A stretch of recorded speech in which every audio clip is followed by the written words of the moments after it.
Far on the left, 2,000 years ago, what's the rough estimate of human population on this planet Earth? About 200 to 300 million. Not exact census, but that's what it is. Alright? And to reach doubling this human population, about 500 to 600 million, took 60 to 1700 years. Because many child would not survive beyond the age of 5, and life expectancy at birth, even 100 years ago, in most advanced countries in general, like public health and science and technology, in the UK and the US 100 years ago, what is the life expectancy at birth? 45 to 47.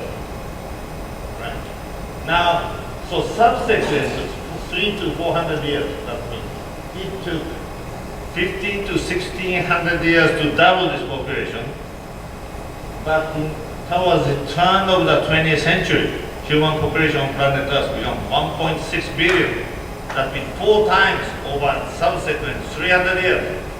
We share more knowledge, become a bit wiser, new knowledge, and sanitation, and that was a major thing. And then not much immunization like smallpox by Dr. Jenner was 200 years ago, but that's spreading out to the rest of the world, took another 100 years, of course. But last 100 years, human population rose from 1.6 billion to now more than 7.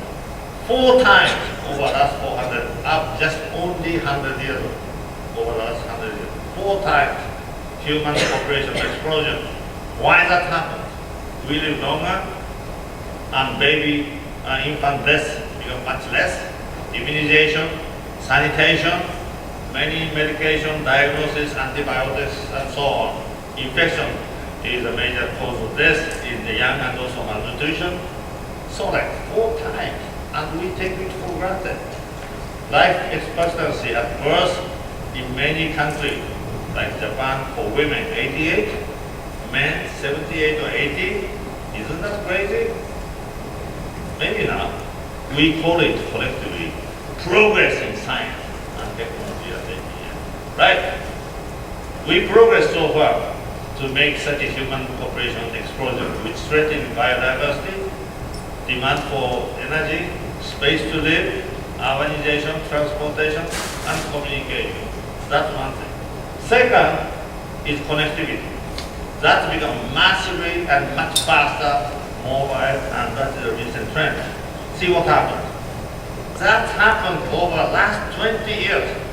You remember 20 years ago, 1991, I called myself this big web 1.0, 1 decade. 1991, marked by the end of Cold War. All of a sudden, world become connected, not connected, but I think global tour or tourism become much free because there's no oppressive work of this East. Cold War, but at that time you are using laptop, tabletop, computer available, quite a number. But World Wide Web came into the marketplace. That was the year. So this is the spreading out the connectivity. And only a limited elite could have been connected at that time. But World Wide Web, you hook in this telephone line and you use the speed was very small. But the beginning of connectivity and the era of internet, and all of a sudden that becomes the beginning of so-called globalization. Before that, paradigm was international. That means everything is based on nation and not globalization. Globalization means beyond national entities. That means border. And that really triggered right away financial crisis in 1980 in Japan, and that impact was only in Japan, bubble economy. But through the end of Cold War, that Nordic country went into a lot of financial crisis. 92, like Sweden and Finland, of course, and also 97 is Asian financial crisis. Money goes to every transaction. Also, you remember Rio de Janeiro in 1992, transition to sustainability, which follows Brundtland report of our common future. And why Rio Convention was held in 1992? Why this was not held before that? even there's a publication by Plenary of Our Common Future.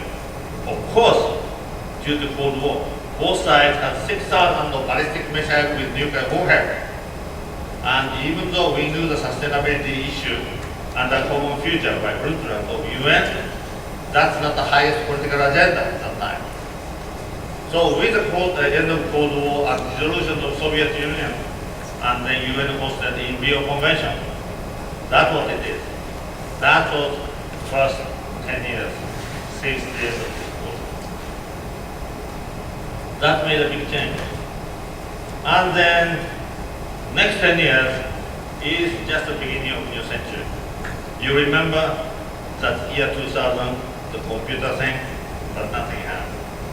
But first year of this new century was marked by 9/11, which really changing something in the world order.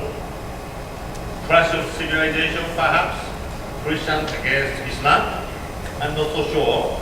But also technology advanced very rapidly since the introduction of the World Wide Web. So that by that time, connectivity became much easier, cheaper, faster, so that we are now welcoming the digital age, wireless, mobile, and with the introduction of iPhone several years ago. Now, children, babies are born with digital, not the digital, touch panel. And many parents use this iPad and iPhone to the baby, and baby just touch the screen, and when they start walking, they touch TV screen. But nothing happens here, but it's going to happen very soon. So that's the rapidity of the progress of connectivity and the style of our way of thinking, and also that changing many other business like bookstore and Amazon and just newspaper and all the things. And emerging economies, BRICS, maybe China is much faster than the rest of them, and global financial crisis ensued by Lehman, 2007 to 2008. And 5 years ago, any one of you really, truly believe Barack Obama will be elected to be president of the United States? That's happened 4 years ago. He was re-elected again. So that only 9 years ago he started campaign. Are you serious at that time? He was running against Hillary Clinton. And that's the way world changed much faster than you might expect. And global financial crisis triggered the European crisis. Japanese also had a financial crisis, and the US in fiscal cliff. Just over 10 years. How fast the world is changing? Why is it? A lot of global issues due to human population explosion and connectivity. And connectivity allows individual empowerment, because even touch panel, every day in the world, 3 to 4 million mobile phones sold worldwide every day, and 60% of new mobile phones are touch panel. Smartphone.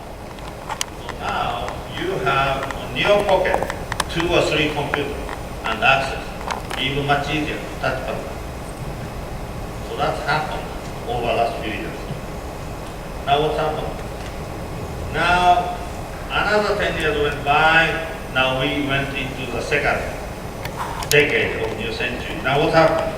Year 2011, Arab Spring, triggered by which happened in Tunisia and Egypt and Libya, Yemen, Bahrain, and Syria. It will continue for some time. We don't see much of the sort of unpredictable future. And then 3/11, and nuclear. We are calling for nuclear renaissance because of climate change and CO2. Does that change your mindset? Certainly. So that is the 2 major underlying factors. You can say this or that, but I think this is the foundation of 2 major factors of the human population explosion